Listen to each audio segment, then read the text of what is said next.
Bienvenidos a No Más Libros, el podcast donde las palabras no se escriben, se hablan, y donde las historias no se leen, se escuchan. Si te gustan las charlas literarias para nada aburridas, estás en el lugar correcto. Aquí no juzgamos por la portada, así que sube el volumen y prepárate para disfrutar que arrancamos. Hola, ¿qué tal amigos y amigas? Estamos en un nuevo episodio de No Más Libros y voy a presentarles al invitado de hoy, Santiago Rosero. Le dicen el Zuco, aunque no tiene el pelo rubio. Es trigueño, alto y delgado. Tiene quijada firme y lleva lentes que no esconden su mirada etnográfica. Esa que no encierra solo el alma, sino que engloba varias culturas cuando escribe sus crónicas. Un día el Zuco se fue a París y medio en broma y medio en serio dice que allí es un nuevo Santiago Rosero, o volvió a serlo. Estamos hablando del periodista que no deja de asombrarse, el autoeditor obsesivo, el chef que se rinde ante el pan, un amante de la música que fue parte de la Rocola Bacalao, un DJ ocasional, un fotógrafo que terminó escribiendo El fotógrafo de las tinieblas, su crónica finalista del premio García Márquez 2018, título de su libro que se llevó el premio José Peralta del municipio de Quito. Con nosotros, Santiago Rosero. Muchas gracias por esa tremenda presentación creativa. Pero no estamos exagerando porque todo lo dicho es cierto. ¿Estamos jugando a tu favor o en contra? Más a favor. Más a favor. Sí, gracias por eso. ¿Te reconoces en eso de todo lo que has hecho? O sea, cuando te lo dicen, tú dices, he hecho un montón de cosas, o todavía te faltan cosas por hacer. ¿Cómo lo ves? Siempre tengo ganas de hacer más cosas. Por supuesto, me reconocí completamente en eso. Siempre he sido una persona de hacer varias cosas a la vez. A veces he pensado que ha sido más un defecto que un acierto. Después retrocedo y digo, no, ha estado bien, porque algunas cosas las he llevado a término. Así que ese ha sido mi camino. Buenísimo, Santi. Santi, obviamente este podcast es sobre libros. Entonces yo, antes de irnos metiendo con tu obra, quisiera hacerte la primera pregunta. Santiago es un cronista maravilloso, pero también es un gran lector. Pero yo quisiera saber si hay algún libro que has dejado a medias porque simplemente no podías más. O sea, ya te aburrió del todo y dijiste, chao, libro. Al diablo, sí. No, varias veces. A mí me pasa mucho eso. De hecho, no soy un lector muy disciplinado. Salto mucho de un libro a otro y siempre estoy leyendo varias cosas a la vez. Eso también tiene que ver con esta... No sé si decir dispersión, pero es más bien, yo lo veo como un multifacetismo, existe la palabra. Entonces estoy leyendo distintas cosas y avanzo no tan rápidamente, pero a la vez siento que voy aprendiendo cosas distintas y diferentes al mismo tiempo. Eso me agrada. Entonces a veces quizá por eso, por querer abarcar demasiado, puedo llegar a agotarme y puedo abortar la misión de algún libro. Entonces no es tan raro que me pase. Ahorita estoy tratando de pensar si es que alguno me pasó porque en realidad no me gustó. No, se me viene algo a la cabeza.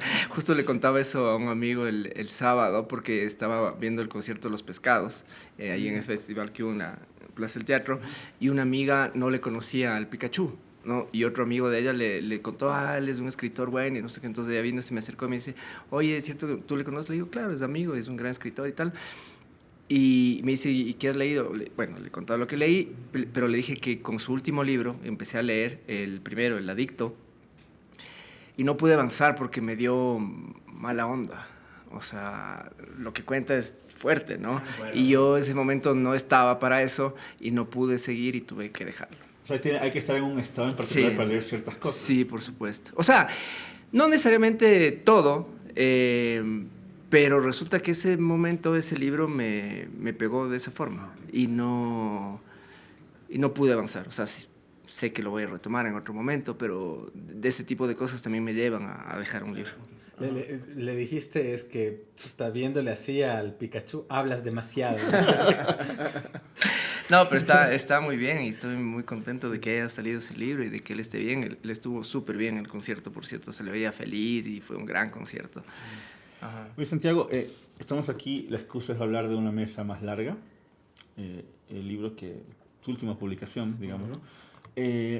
Y que un poco, siguiendo la presentación que Damián te hizo hace un momento, y hablando de presentación, nunca nos presentamos nosotros, ¿te diste cuenta? Nunca decimos nuestros nombres en el podcast, somos pésimos presentadores. Pero hay un zócalo, una claqueta abajo que Pero la gente que nos está escuchando. Damián. Yo soy Eduardo Varas y Damián está por acá, por cierto. Entonces, Santiago, un poco con la presentación de Damián, en este libro, Una mesa más larga, conviven todas las facetas, tus facetas. Está la faceta de la perspectiva periodística, quien escribe los textos, está tu faceta de la persona dedicada al alimento, a la cocina. Está también el músico, de cierta forma también. Aquí hay unos textos donde la música está presente y tu faceta como músico. Y obviamente que existen en ti y no están disociadas, son parte tuya y tú eres la prueba de que existen esas tres, digamos, versiones en una sola persona. ¿Cómo crees que conviven en ti eso y cómo tú crees que encuentras un punto de convivencia entre todas esas facetas de quién eres? ¿Y cómo crees que hablan de ti? Es decir, ¿qué relación te encuentras entre la cocina, la escritura y la música desde tu perspectiva? ¿En qué se parecen o en qué se diferencian también? Uh-huh.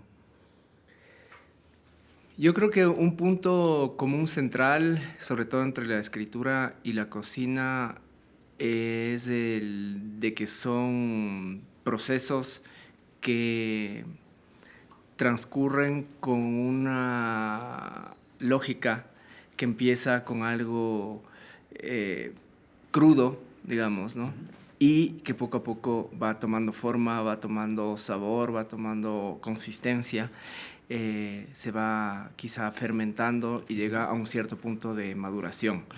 Yo lo que escribo siempre me toma bastante tiempo, no soy de escribir cosas rápido y en ese proceso yo siento que se va cocinando algo con sustancia cada vez más sólida, más rica, más compleja. Como decía el Damián, uno de mis mundos de interés es el pan, la panadería, y a través de eso yo aprendí del mundo de la fermentación, que es algo fascinante, ¿no? Porque nos lleva al origen del universo, de la vida, ¿no? Bacterias, levaduras y todo eso, y todo el proceso que da vida a algo más. Puede parecer y sonar un poco cliché, pero yo veo una comparación, una relación entre ese proceso de artesanal de producir ciertos alimentos como los fermentados y el de la escritura, al menos como yo la asumo, ¿no? Que viene de un momento bastante crudo, como decía hace un momento, de conseguir información, de juntar información, de adentrarme en el proceso de investigación, donde tienes todo el cúmulo de elementos, de ingredientes, y después vas filtrando poco a poco hasta que llegas a la mejor versión, que podría ser la mejor preparación también, ¿no? Y el tipo de cocina que yo practico, porque también he tenido una carrera en ese sentido poco ortodoxa. Yo abandoné la cocina durante mucho tiempo y volví gracias al periodismo, gracias a ciertas historias que empecé a escribir, y ahí se volvieron a juntar los caminos. Es una cocina de instinto y de creatividad casi momentánea, digamos, ¿no?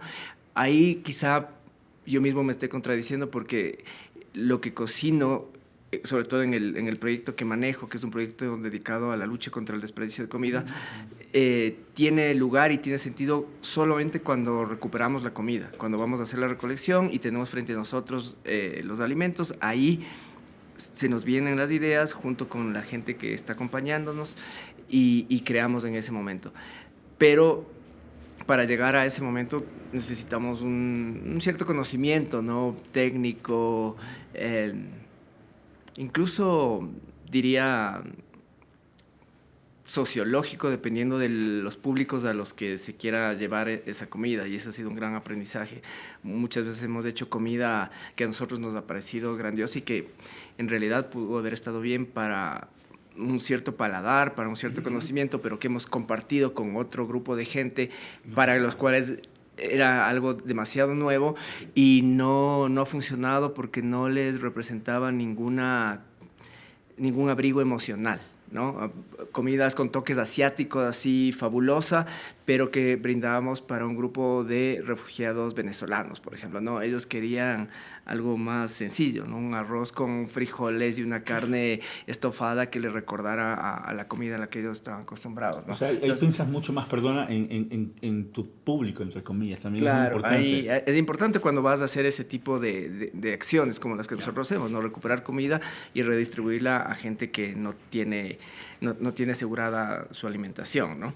Entonces ahí hay como distintos procesos, pero siempre hay esta cadena de fermentación, esta cadena de maduración, tanto de los textos como de la propuesta gastronómica que puede ofrecer. Mira, ahí un poquito me pongo a pensar de esta frase que suele decir que el periodismo también ayuda, ¿no? Y de alguna manera me pongo a pensar en una de las crónicas que están ahí y este trabajo que tú estás haciendo ahora justamente nace de una historia que tú la viviste, si no estoy mal, en Francia, si nos puedes contar un poquito al respecto, sí. Y que luego coges y dices, oye, podemos reutilizar, reusar y reciclar esta comida, por así decirlo, para que no se desperdicie y llegue a gente que no tiene que comer. Sí, justamente esa historia es muy importante para mí y para la vida profesional y personal que llevo en este momento, porque permitió que ahí se juntaran mis dos oficios formales, ¿no? Como les decía, yo había abandonado la cocina y estaba trabajando como periodista en París. Y un día me enteré por un artículo en el periódico Le Monde de este proyecto que se llamaba Frig and Pony, que era un proyecto basado en la lucha contra el desperdicio de comida, que recuperaban alimentos que iban a ser botados a la basura en un mercado mayorista de París, y con eso cocinaban menús de cocina vegetal para el público en general, pero también para alimentar a refugiados de países de África y de Oriente Medio que llegaban a París. Entonces yo fui para hacer un reportaje, pero también fui para ofrecerme como cocinero voluntario. Y ahí me encontré con esas dos posibilidades, ¿no? De entender que existe otra forma de gastronomía que a mí me representaba más, que a mí me interesaba más. Si yo me retiré de la gastronomía profesional muchos años antes, fue justamente porque no me reconocía en la forma que yo entendía y que me habían enseñado, que era una forma netamente comercial, ¿no? El negocio, digamos, yo no veía mayor sentido en eso. Por supuesto, el respeto es lo que prima en el mundo, pero a mí no me llenaba. Entonces, cuando conocí ese proyecto, dije, hay otras maneras de ejercer la gastronomía, de pensarla, de asumirla, y me dediqué a investigar ese tema. Trabajé mucho, esa historia, la hice en varios formatos, etc. Y después me quedé trabajando como jefe de cocina en ese proyecto. Y para mí fue muy fácil pensar que cuando volviera al Ecuador crearía un proyecto basado en aquel. Y eso fue lo que pasó. Volví en 2018 y el proyecto estaba armado en media hora porque estaba muy en la cabeza. Lo hicimos con otra amiga que conocí en el camino de esas cosas que se presentan, y ella estaba trabajando también desde la teoría del desperdicio de alimentos, y cuando nos vimos acá ella también estaba estudiando en Holanda, y como les digo, media hora estaba armado el proyecto acá. Santi, dijiste, me gusta mucho esto que hago porque une a mis dos oficios formales. Quisiera saber cuáles son tus oficios informales. si se puede contar. Si no, sí, vamos con otra pregunta. Ya los mencionaste tú en la introducción. Ya lo mencionaste. Es que, bueno, también hago fotografía y muchas veces hago mis crónicas con mis propias fotografías. También me dedico un poco a la música. En realidad no soy músico, y eso me gusta aclarar. Me dediqué un tiempo a aprender a tocar percusión latina, que es mi función en la Rocola Bacalao. Y bueno, me dediqué a eso algunos años y ahora lo hemos retomado. Como quizás saben, tocamos hace poco. Pero de las cosas que hago, la que menos domino es la música. Entonces creo que es un acto de responsabilidad, de honestidad intelectual, asumirme como no músico. Toco la percusión y tengo la suerte de pertenecer a una hermosa banda, pero es lo que menos domino de todos los oficios. Dentro de esa idea, lo que acabas de decir y lo que acabas de contar de esta parte informal, estoy pensando también en el hecho de tu lucha en contra, me corriges si lo estoy diciendo mal, tu lucha en contra de lo que se desperdicia, ¿no? Del desperdicio, que ya es una posición política también. Por supuesto. ¿No? Nada se pierde, todo se tiene que transformar en algo más, y hace un momento acabas de decir que, muy claro, hay una pregunta que te tenía para más adelante, pero ya la lanzaste ahora, te la lanzo ahora, es el hecho de nada se pierde, has vuelto a tocar. Aparece de nuevo una banda que tiene su importancia, porque como tuvo su fuerza durante un montón de tiempo que estuvieron vigentes, luego dejaron de estarlo porque ya no tocaban, y ahora vuelven a tocar. Entonces, eso también viene a ser parte de la idea de que no hay nada que se pierda, en este caso vínculos con otras personas para hacer música, sino que los retomas de alguna otra manera y surgen nuevas formas de... Porque supongo que no es la misma dinámica de hace tantos años atrás, la de ahora, claro. Supongo que es otra dinámica. Sí, es lindo lo que dices, además, porque todos coincidimos ahora que nos volvimos a tocar luego de muchos años, unos más que otros. Yo estoy entre los que más tiempo pasó sin tocar, justamente porque me fui a París y ahí me desvinculé de la banda, pero la banda siguió con algunos reemplazos y remiendos y ya no era lo mismo, pero ahora nos juntamos todos los verdaderos, digamos, y eso fue lo interesante, pero cada uno ya los con... originales, no los crispy. Exacto, pero cada uno ya con 12 años más, 13 años más de edad, con otras vidas.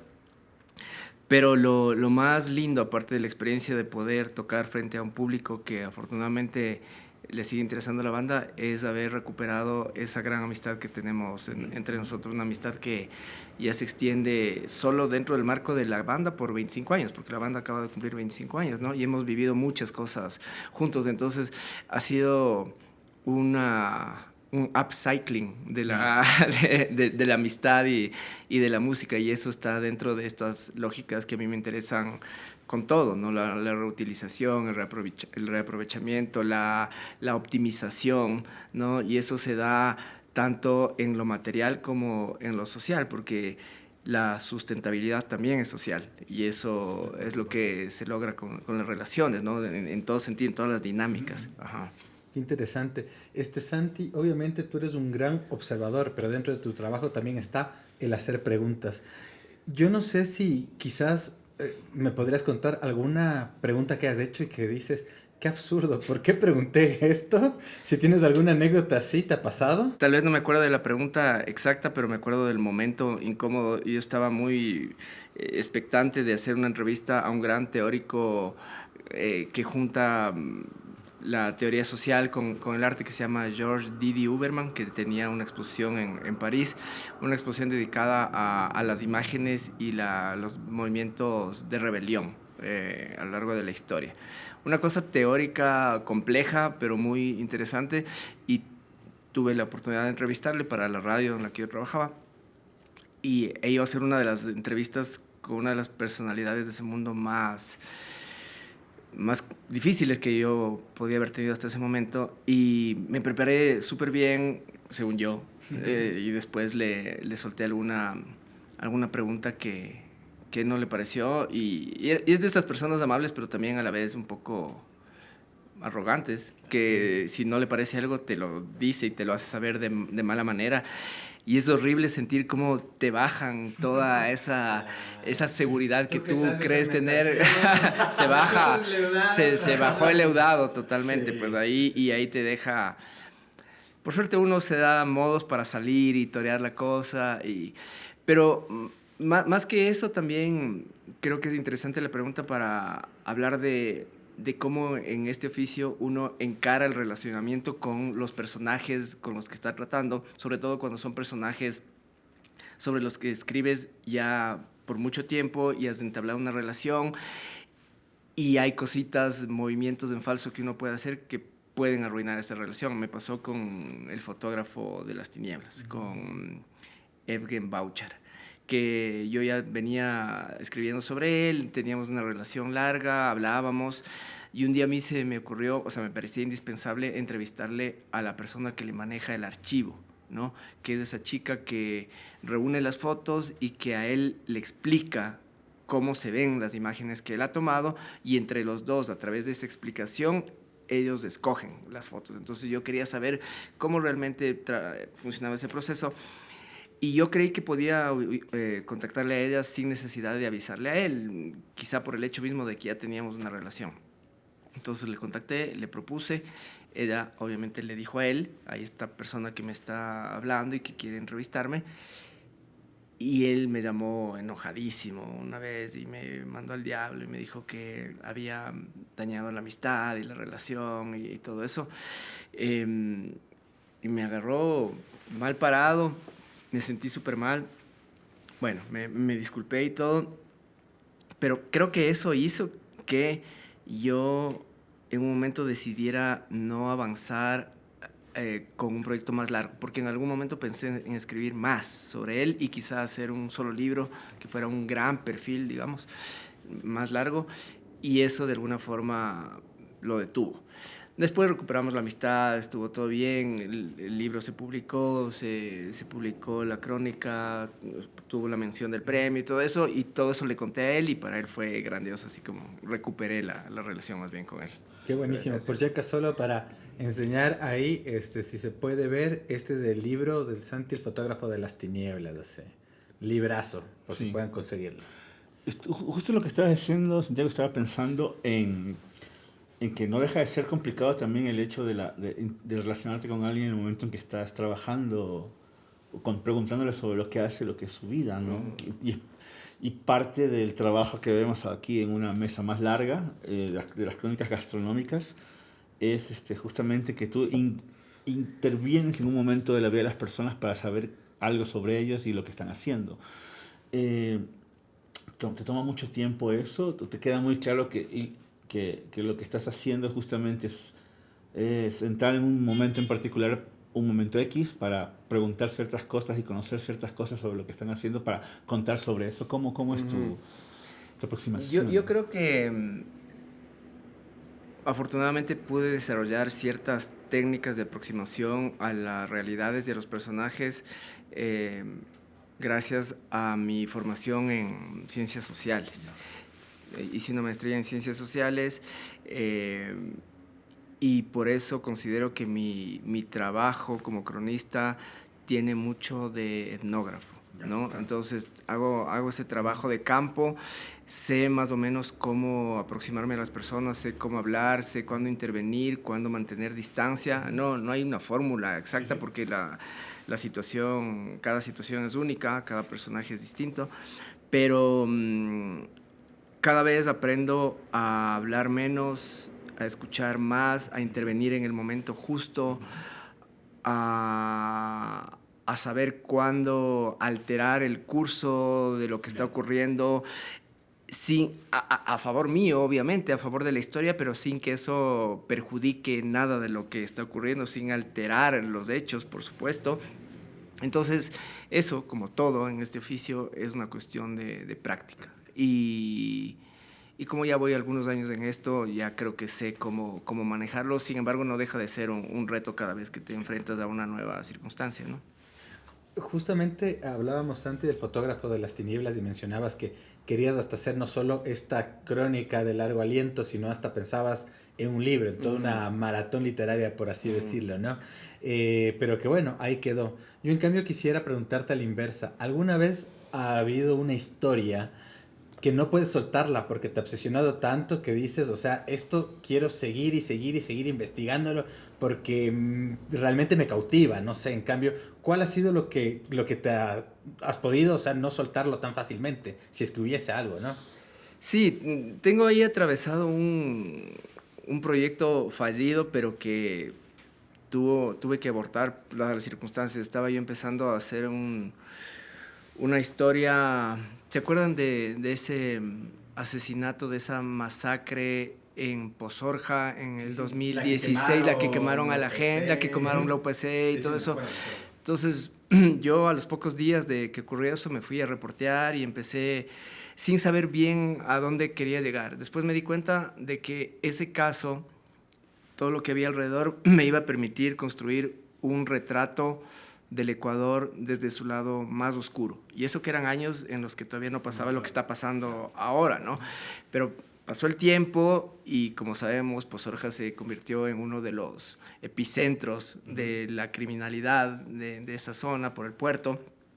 Y seguí reporteando, tenía y tengo buena información, Pero después la cosa yo estaba muy convencido de que eso, incluso lo hablé con gente de afuera, hablé con Leila Guerriero, hablé con Tei, me dijo, eso está increíble, dale, mucha gente. Entonces yo estaba muy metido en eso y pasó lo que pasó. Vinieron los años siguientes y un día me tuve que ir a reportear de nuevo y mi papá me acompañó porque no quería que me fuera solo y él pudo ver un poco cómo estaba ya la cosa. Llegamos de vuelta, creo que hicieron asamblea de familia entre ellos y después me dijeron, por favor, no se meten en eso. Y después, la verdad es que, aunque no me lo hubieran dicho, yo creo que ya tenía que tomar la decisión y ahí quedó. Eso está bien, veremos. Eso está ahí, sí, yo no sé si lo vuelvo a retomar porque ya es muy complejo, ¿no? Y me parecía un gran tema, o sea, yo desde que volví, y en gran parte por la comida, por dedicarme a la investigación de la comida, me he ido adentrando, creo que más que nunca, en mi país, en el Ecuador, en su historia, en sus problemáticas, ¿no? Y hasta por salir un poco de los temas que he manejado siempre, que están más ligados a la cultura, a lo social, ahora a lo alimentario, gastronómico, quería meterme en eso, que era un desafío para mí también, ¿no? No tengo experiencia en eso, era un desafío absoluto, pero quería hacerlo. Bueno, pero pasó eso y tuve que abordarlo.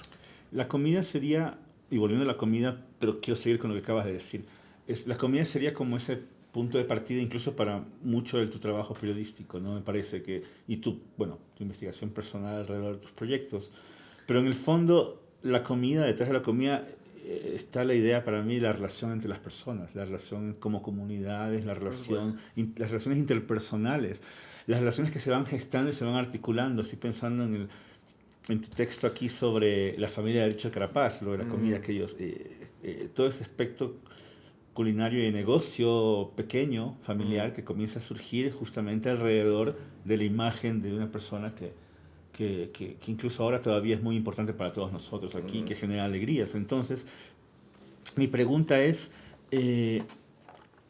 ¿cómo tú consideras que tú te aproximas al hecho al trabajar tus textos cuando están relacionados con la comida? ¿Qué es lo que tú tienes primero en la cabeza cuando estás trabajándolos? Es decir, tienes muy clara la idea, quieres enfocarte en lo que la comida produce o cómo se produce la comida, que también es parte importante de esto, del libro.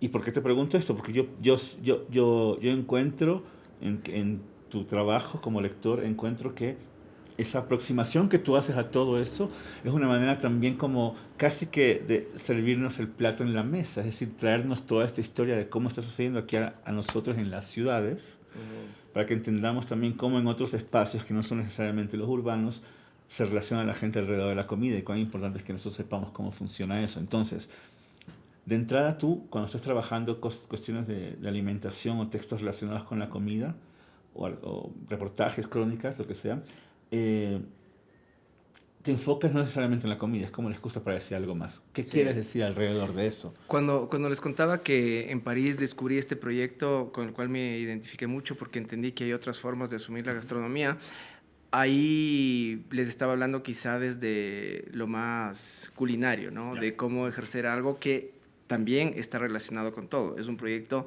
que tiene un trasfondo ecológico muy fuerte, ¿no es cierto? Un trasfondo social muy fuerte y a partir de eso todo está relacionado. Y es eso lo que a mí me interesa de la comida y de la alimentación. Las conexiones que tiene con los ámbitos más trascendentales de la vida en sociedad. Yo suelo, en los talleres que doy sobre esto, pedir que se haga el ejercicio de pensar en el desayuno que comió cada uno en la mañana, que lo fije ahí en la mirada y se dé cuenta qué pudo haber pasado a nivel laboral, a nivel de relaciones de género, económico, históricas, en ese plato de granola con fruta y yogur que pudo haber comido. Santi, ¿qué desayunaste hoy? Y, por ejemplo, ¿qué ideas se te vienen a la cabeza?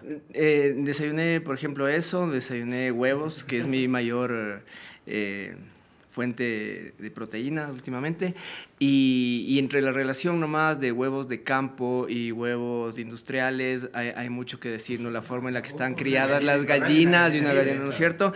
A partir de eso, ¿qué representa la gran agroindustria a nivel económico, pero también qué ofrecen como propuestas de alimentación a la mayoría de la población? ¿Cuál es la tensión que existe ahí, tanto de conocimientos como de opciones, políticas, ¿no? ¿Cuánto está ahí inmiscuido el poder central para permitir que estas empresas sean las que alimentan a la mayoría de la población? La alimentación es política. Es absolutamente política, y eso es lo que a mí me interesa. Las elecciones alimentarias que cada uno tiene son políticas. Y mientras más conocimiento haya sobre eso, más libres podemos estar de las imposiciones que nos hagan los poderes que controlan las industrias alimentarias.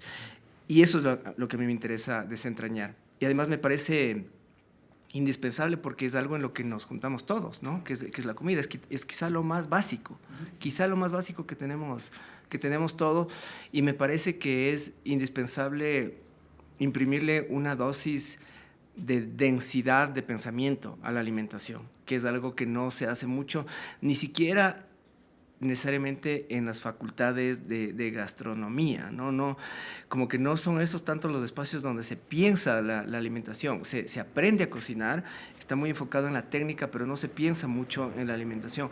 Más de eso se piensa en las facultades de antropología ¿no? Ojalá de filosofía. Ahorita estoy leyendo un libro muy interesante que se llama Pensar, Comer, una aproximación filosófica a la alimentación, que es algo que no se ha hecho históricamente, ¿no?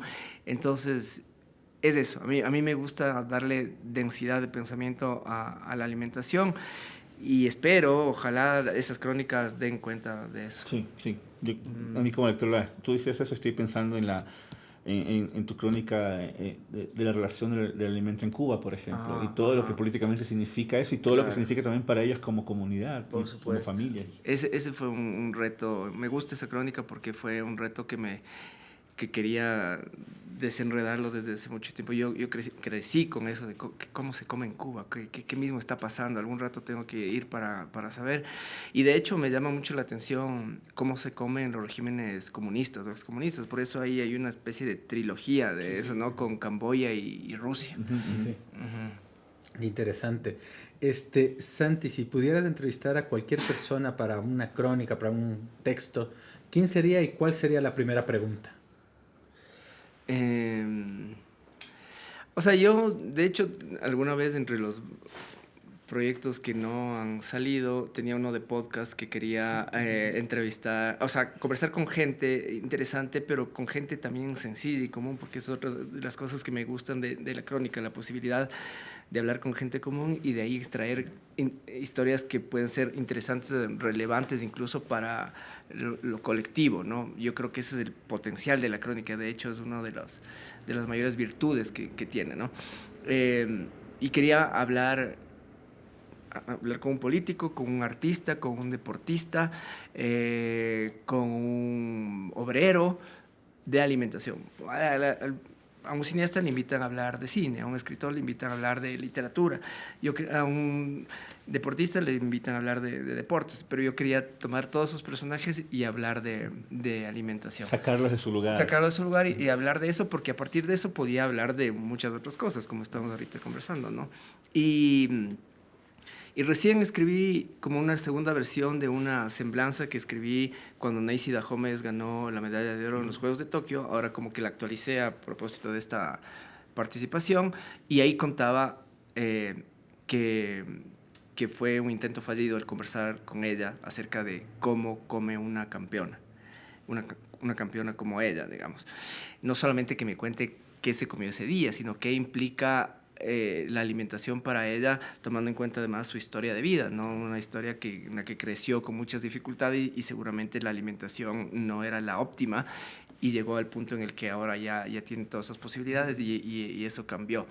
Ese se me quedó en la lista. Me hubiera gustado y me gustaría conversar de eso con los atletas que ahora triunfaron en los Juegos Olímpicos, Tigra, ¿no? por ejemplo. Ajá, por supuesto. Sí, con todos ellos, sobre todos ellos escribí ahora y por supuesto de alguna forma menciono lo de la alimentación. En los Juegos Olímpicos pasados escribí sobre el marchista que quedó al último, ¿no? Que me pareció una gran historia. O sea, ahí pude saber qué desayunó ese día, por ejemplo, ¿no? Y cómo fue el momento previo a competir y después llegó al último. Es una historia heroica, fascinante, que además resulta que es cuñado de Daniel Pintado.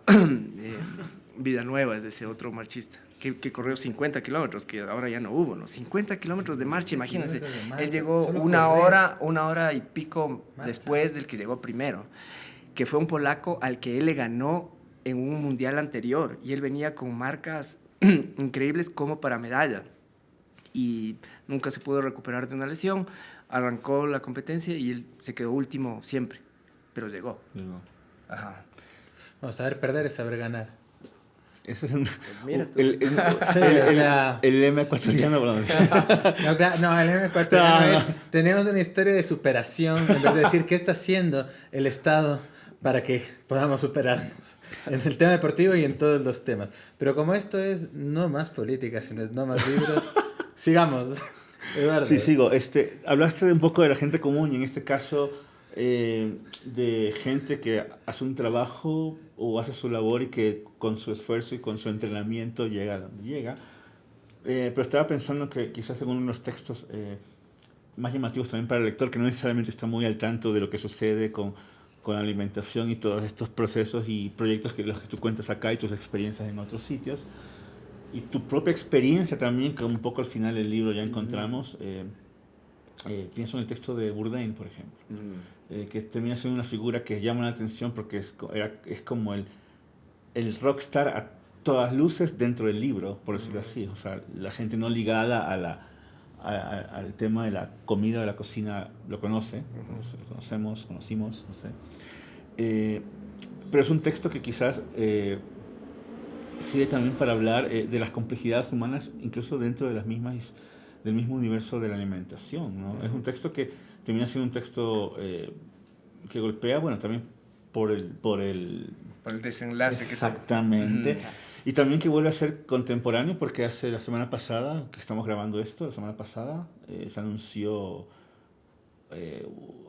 a un actor de la película, de la biopic que va a hacer. Exacto, sí. Dominic Sessa, que es el del Holdovers, no sé si viste esa película. El chico de Holdovers va a ser, y se parecen, tiene ese look. Yo no le ubicaba a ese actor, pero vi la noticia. Entonces, pienso el impacto que pueden tener estas figuras, que terminan trayéndonos o llevándonos a espacios de alimentación en otros sitios, que en el caso de Bourdain, también el impacto que genera y que generó también su desenlace, ¿no? Sí. No hay muchas figuras así en el mundo de la cocina, así a ese nivel de stardom o de importancia, y que también obviamente te obligue a ti personalmente a tener un texto, que es un texto que se publicó en su momento y que se incluye en este libro, pero es un texto que también habla de ciertas complejidades humanas que también son presentes en un espacio como ese. Sí. Yo no creo que haya ahora mismo otra figura como él que haya que haya combinado de tal forma la cocina, porque él es un ex cocinero, con esta figura mediática y este explorador gastronómico y de culturas del mundo, que es lo que nos dejó, ¿no? Su legado creo que es el habernos acercado a los millones de seguidores y de espectadores de sus programas a otras culturas a través de la alimentación, a hacernos entender, a hacernos conocer del mundo a través de la comida, que es fascinante, que es lo que a mí también me gusta, ¿no? Y que humildemente a mi alcance y a mi modo de hacer las cosas intento, ¿no? Ahora esas figuras son los cocineros y cocineras más renombrados, a su forma también. No todos lo logran, no todos tienen el carisma ni tampoco la visión que él tiene, pero la gastronomía y sobre todo la alta gastronomía vive ya desde hace algunos años un tal ensalzamiento que ha ubicado en la cúspide de la figuración a los cocineros, a veces de forma exagerada, incluso irresponsable, y se han convertido en los nuevos íconos culturales que dictaminan tendencias, que dictaminan corrientes de pensamiento.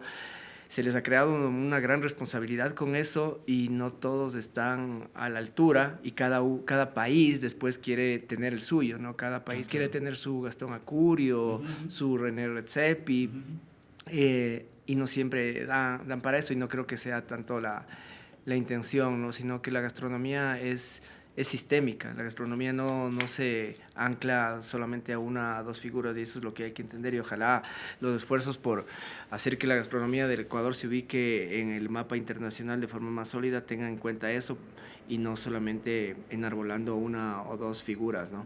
Pero volviendo a lo de Bourdain, sí, es una historia que en una versión se publicó en su momento y que después yo la retomé para terminarla con lo que pasó, ¿no? Y de alguna forma haciendo guiños a cómo yo sentí que era esta persona, que en la pantalla se ve de una forma, detrás de cámara se ve de otra forma, y cómo esas cuestiones tan íntimas como la relación amorosa que él estaba teniendo le destrozó al punto de que le llevó a eso, aparte de que cargaba una depresión, que es algo que nadie sabía, y fue lo que nos impresionó a todos, ¿no? Pero desde mi experiencia de haberle conocido, intenté compartir eso, que tampoco está revelando demasiado, pero era lo que yo podía identificar.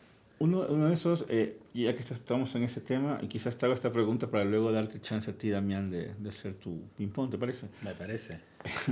Estamos en un momento en que a nivel popular, podríamos decir, cultura popular, la figura del chef tiene fuerza, o la cocina tiene fuerza con películas y series como The Bear, que presentan una perspectiva del chef y de la cocina como un espacio de mucha ansiedad, ¿no?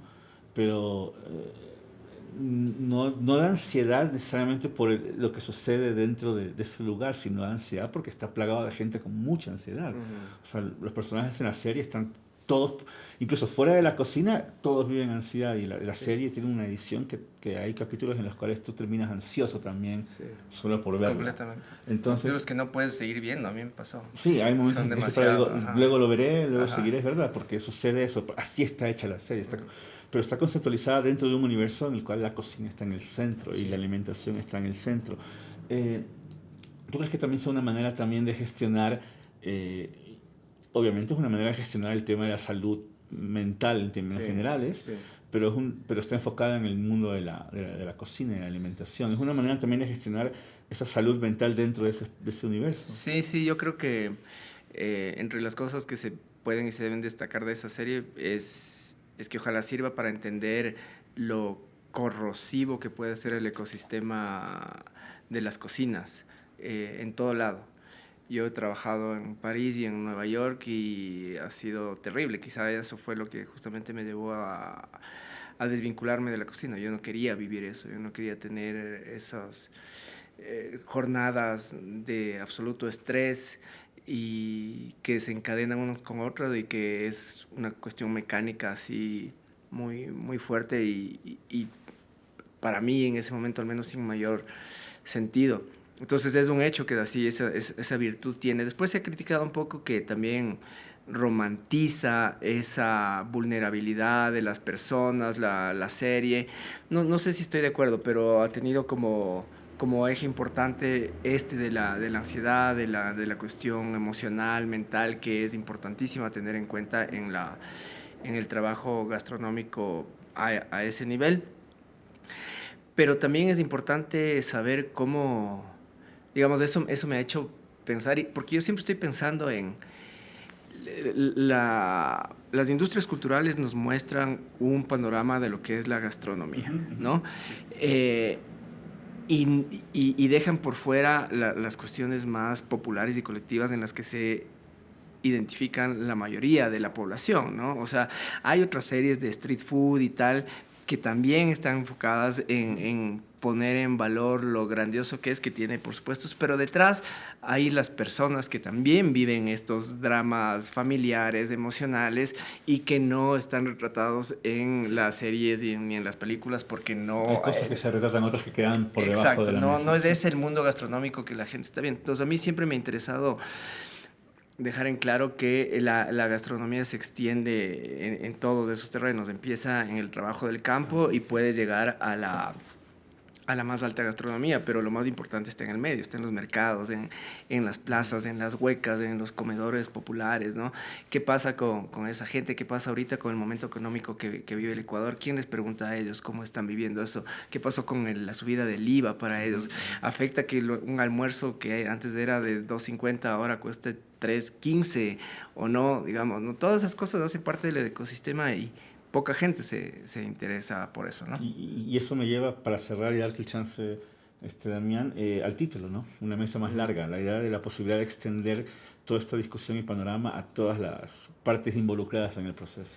Sí, y también que la mesa constituya siempre ese espacio de compartir, de ser generoso, de arreglar las cosas, de intercambiar ideas. No sé, hay pocas cosas más lindas que cocinar, invitar a la gente que se siente a comer, compartir, ¿no? Comer bien o no tan bien, pero digamos... Aumentar un poquito de agua y otra papita más y todos ahí comemos. estamos, ¿no? O sea, y esa es la idea, que además viene tomado de una ilustración que una vez encontré por ahí que decía: cuando tengas más de lo que necesitas, en lugar de construir un muro, construye una mesa más larga o extiende una mesa más larga, ¿no? Y es un poco la forma en la que yo veo la alimentación, es lo que proponemos con mi proyecto Idónea, entonces me parecía un título adecuado para las ideas que se recogen en esos textos.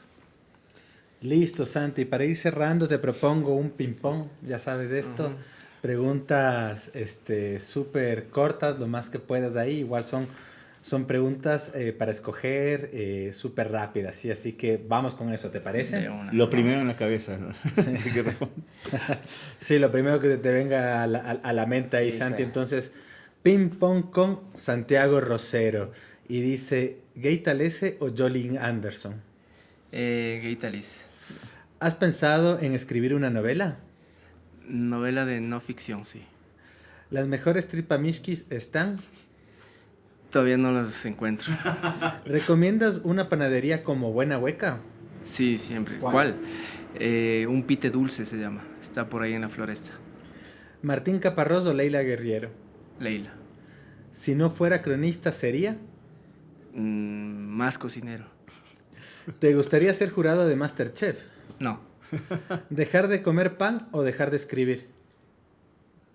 Dejar de comer pan. ¿Cerveza rubia, negra o roja? IPA. ¿Entre una chicha y una biela? Las dos son chichas, en realidad. Depende del calor. Para acompañar, ¿prefieres el segundo con arroz o papas fritas? Papas fritas, creo. ¿El encebollado se come con? Con chifles, por lo menos. y ganas. ¿Gabriel García Márquez o Mario Vargas Llosa? García Márquez.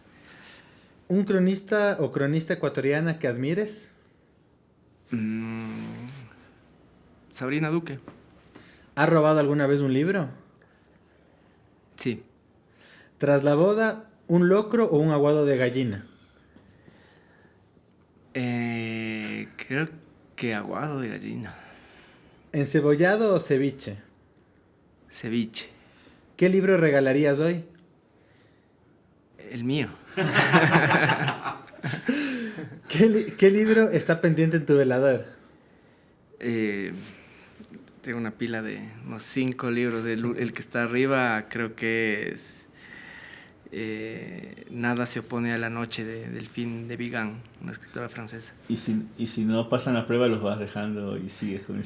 Exacto, sí, con los que están más abajo. ¿Te lanzarías a la política? No, Un alimento que no te gusta. que no me... Claro, algo que no te guste. Producto, alimento, algo que por más que es normalmente la comida... Ciertas vísceras no le entro mucho, así como en ciertos platos. Por el caldo de 31 me parece demasiado fuerte. Ayer nomás hablaba de eso con una amiga, le contaba lo que es el guagua mama, que es la placenta de la vaca, que viene, que es una cosa impresionante, o sea, es loquísimo, ¿no? Pero esos sabores tienen un tufo ahí que no me agrada mucho. ¿Has mentido algo en esta entrevista? Siempre se miente un poquito, ¿no? Listo, Santiago Rosero, muchas gracias, Santi. Gracias a ustedes. Gracias. Muchas gracias. Muchas gracias por ser parte de No Más Libros. Esperamos de tu complicidad la próxima semana en un nuevo capítulo.